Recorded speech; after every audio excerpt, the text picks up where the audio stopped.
All right, true believers, my name is John Krupa. This is the Freedom to Draw Unsolved Mysteries. Welcome to our show. Good morning, everyone. Today's case in our show, the Freedom to Draw Unsolved Mysteries on YouTube. We have an unexplained death. And this case is from HUNLOCK Township, Pennsylvania, Northeast.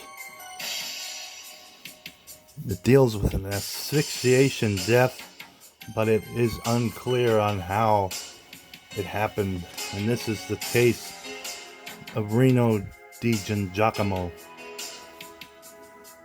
This boy was only 15, guys, and there is very little information about this case. Not many people have talked about this since 2015. It happened in 2011.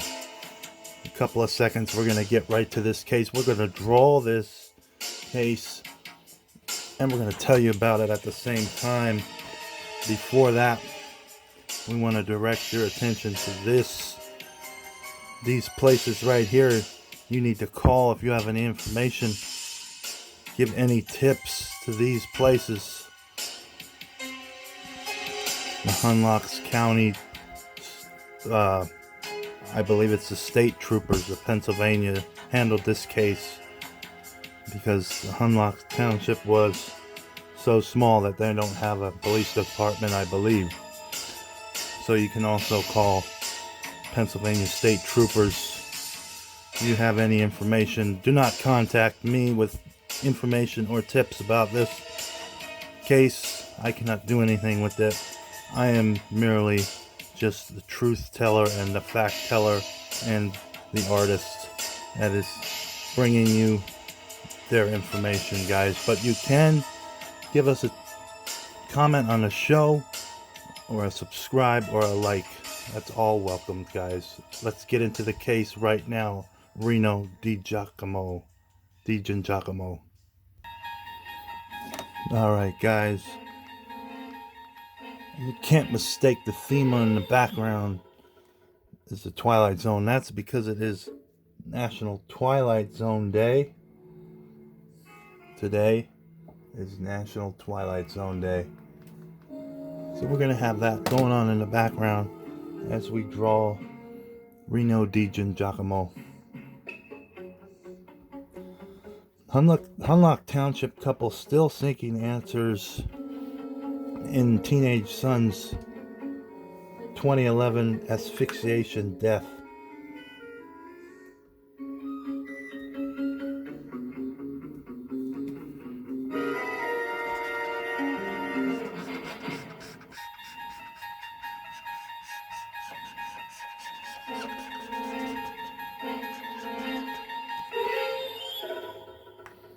Andrea DiGiacomos talks about her son Reno during an interview in his bedroom, which she has not changed since his death. Now, this article is from 2015, I should say. She has not changed his bedroom since his death 4 years ago. The laundry is still stacked in a basket, and his stereo is still turned on. Reno's ashes rest in its sculpture on the dresser at the right-hand side of his room. Andrea talks about her son Reno during an interview. She has not changed his room since his death 4 years ago.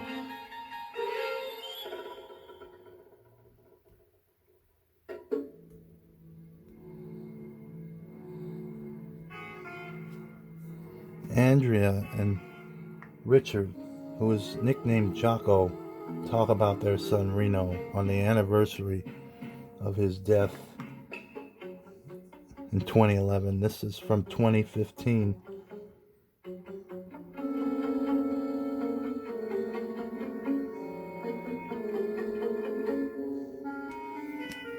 Now, he attended a pretty well-known and wealthy grade school, gate of heaven. I believe that is in a little town called Dallas, Pennsylvania, northeast.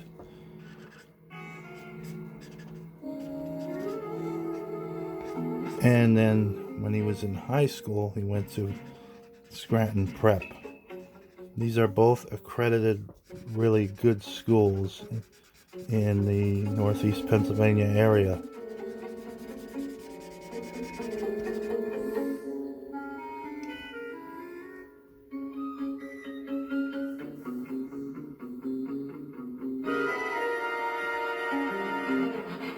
He should have turned 20 years old tomorrow, says his mother, Andrea. Instead, on July 2nd, 2011, Reno DiGiacomo's parents found their son lying lifeless in the backyard with an inch-thick rope knotted around his neck. Reno's death certificate said suicide, and 4 years later the grieving couple still doesn't accept the official explanation. Richard Jocko DiGiacomo and his wife Andrea say they had no evidence to suggest their only child, just 3 days away from his 16th birthday, and his first car was even depressed or suicidal, nor any evidence that he was experimenting with drugs.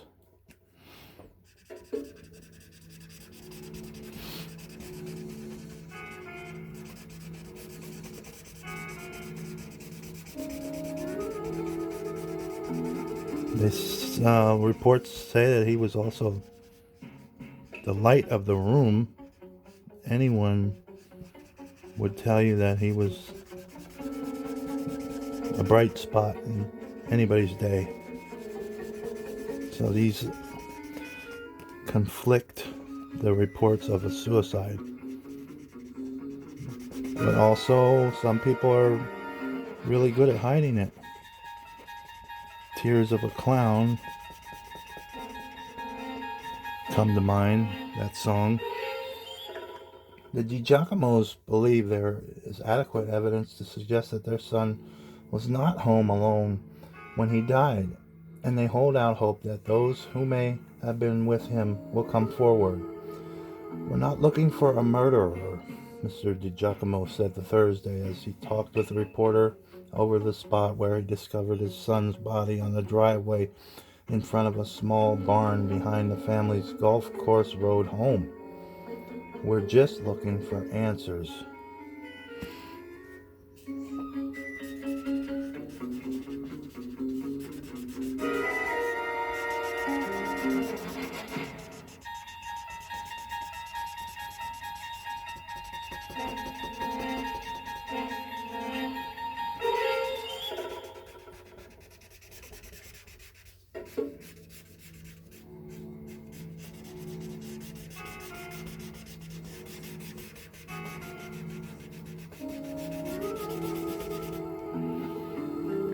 Mrs. DiGiacomo is hesitant to speculate on what may have gone on in the family's backyard the day Reno died, but she does acknowledge the possibility of a youthful dare gone wrong.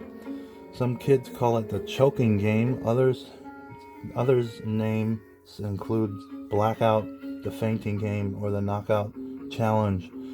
While not new, officials across the nation in recent years have seen a resurgence of this dangerous thrill game in which participants intentionally cut off oxygen to the brain in pursuit of a brief, intense euphoria. Maybe he was talked into doing it. We don't know, Mrs. DiGiacomo said. He wasn't always very street smart, Mr. DiGiacomo added. And they say he had everything to live for.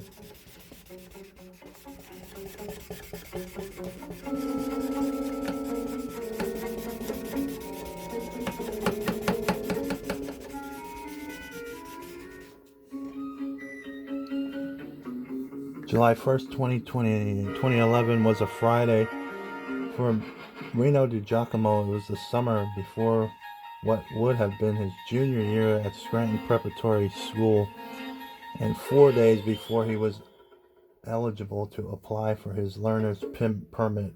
Reno's doctor agreed to fit him in for a physical that day so that he could apply for the permit on his birthday the following Tuesday, his parents said.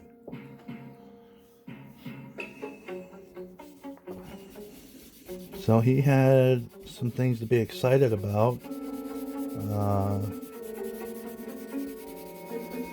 I can't see a good-looking kid like this being suicidal and getting ready to drive, getting ready for college.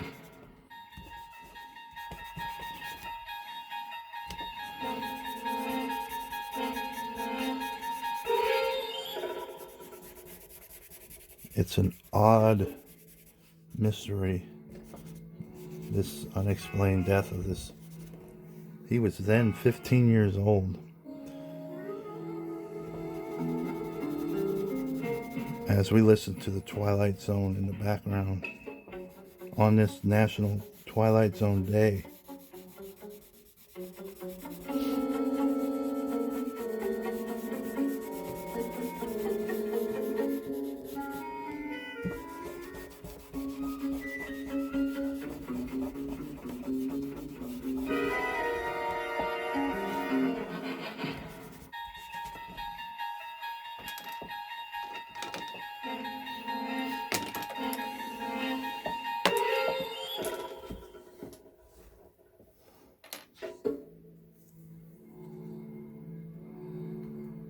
Driving wasn't the only thing on Reno's mind as he chatted with his physician. He wanted to be a plastic surgeon, Mr. DiGiacomo said, describing how the conversation turned into schools and internship opportunities. This is a 15-year-old who had everything to live for, his mother said. That life remains on display in Reno's second-floor bedroom, which his parents have maintained unchanged since his death. Football memorabilia, family photos, video games,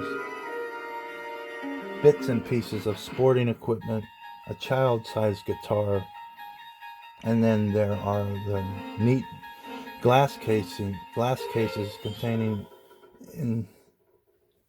insect specimens Reno had captured and carefully mounted over the years.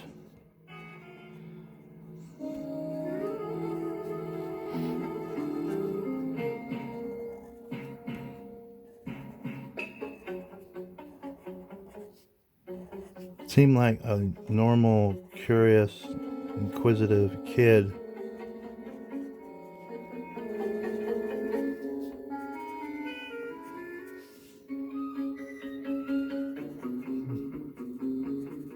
This is an unexplained death in a small town in the northeast corner of Pennsylvania.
He loved dragonflies, Mrs. DiGiacomo said. In true teenage fashion, Reno was also living for the summer as July got underway 4 years ago. He had just spent a day boating on Lake Winola with a close school friend who still keeps in touch with the DiGiacomos. His friends up there said they had no sign of anything wrong at all, Mrs. DiGiacomo said. Then on Saturday, Reno apparently set to work on another summer pastime, starting to fix the filter on the family pool while his parents were away at a wedding for a few hours.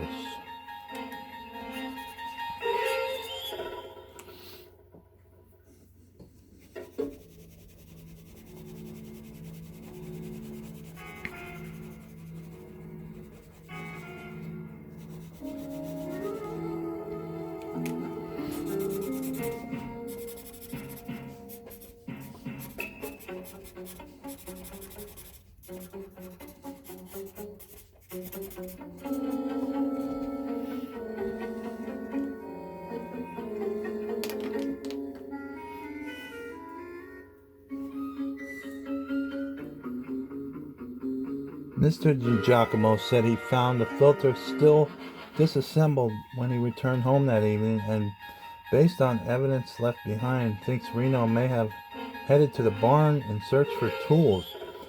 But tinkering with the pool filter wasn't the only household improvement Reno undertook that day. The DiGiacomos, who started to worry when their son didn't pick up the phone or respond to text messages, arrived home in the evening to find a scented candle lit in the house and their 2 dogs locked up in the laundry room. Those were steps Reno took whenever company was coming over. Mrs. DiGiacomo explained he didn't want friends to smell the dogs, and the candle was Reno's way of masking their odor for his guests. There was no sign of Reno, however. Mr. DiGiacomo said he initially checked the pool, then he headed toward the barn. He found Reno on the blacktop.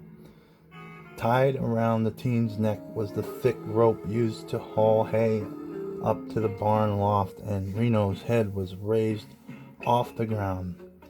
His shoes lay nearby. In retrospect, the DiGiacomos understand their son was already dead at the time. Parental instinct prevailed. I came out and I did CPR until the ambulance got there, Mrs. DiGiacomos said.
And once again, this is National Twilight Zone Day.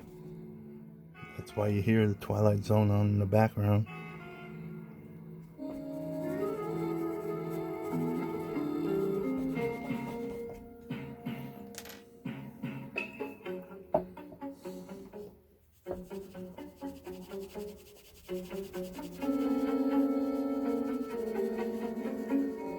There was no autopsy done on this young boy.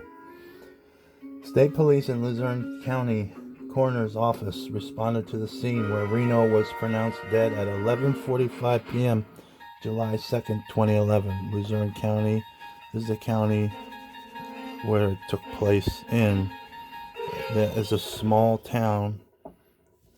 They don't have a police force, so they needed the state troopers to take this one.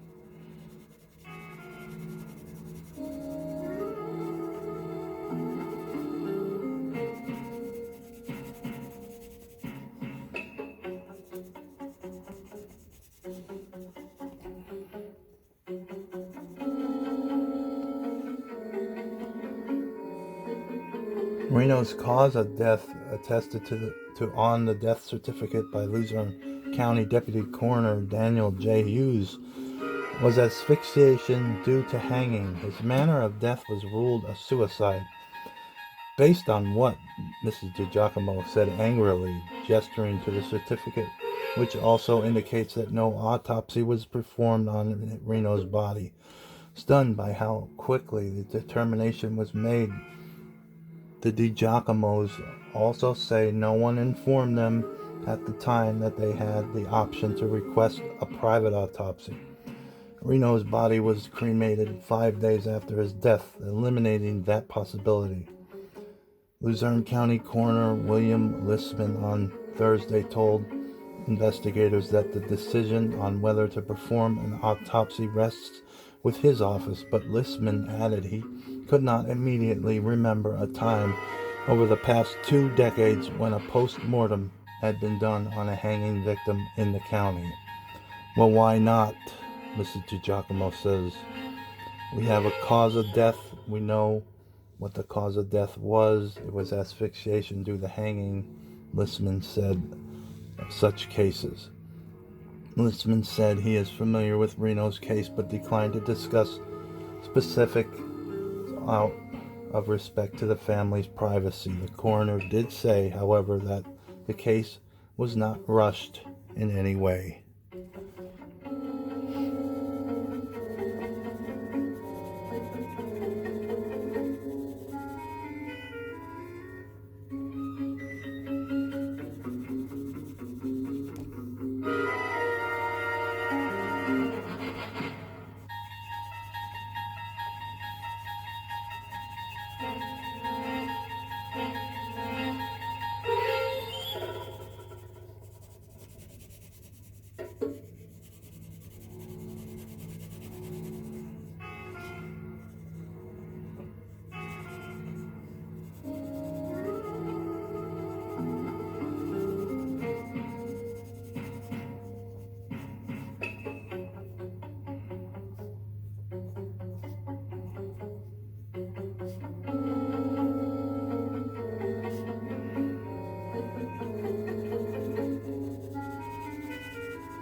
There have been multiple meetings with the family, Pennsylvania State Police added.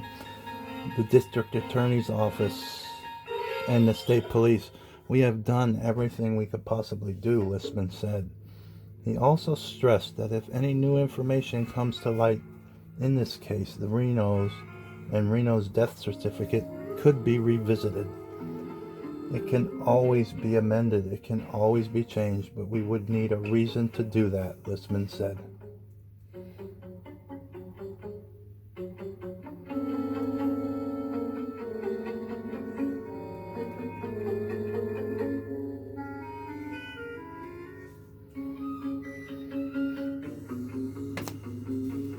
So his parents have been trying to convince them that there is a reason to revisit this case. And basically, they haven't been complying with them. This case is still open, I believe, and it is 2023, and there's no new story to tell on this case. It's over 10 years old, and not many people even know about it. I didn't know about this case till recently. So, guys, there's a lot of question marks in this case, and that pretty much wraps this one up, guys, of the case of Reno DiGiacomo. Tough name to pronounce, but if you have any information, you can also call the Pennsylvania State Troopers about this case. Once again, guys, this is John Krupa from the Freedom to Draw Unsolved Mysteries, signing out. Peace out, true believers.